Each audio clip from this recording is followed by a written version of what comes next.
آقا علیہ الصلوۃ والسلام نے ارشاد فرمایا 3 قسموں کے لوگ ایسے ہوں گے جن کے ساتھ قیامت کے دن میں خود جھگڑا کروں گا۔ آقا علیہ السلام فرما رہے ہیں 3 قسموں کے لوگ ایسے ہیں کہ جن کے ساتھ قیامت کے دن میں خود ان کے ساتھ جھگڑا کروں گا۔ یا رسول اللہ کون؟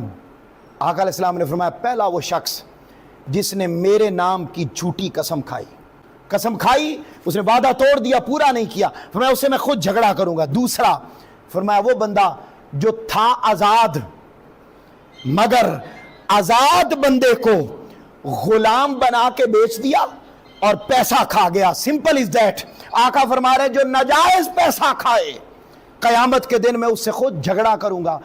تیسرا سنیے، آقا علیہ الصلوۃ والسلام نے ارشاد فرمایا وہ بندہ جس نے مزدور سے کام کروایا مگر اس کے بعد اس کو مزدوری نہیں دی، میں خود آمنہ کا لال قیامت کے دن اس سے جھگڑا کروں گا۔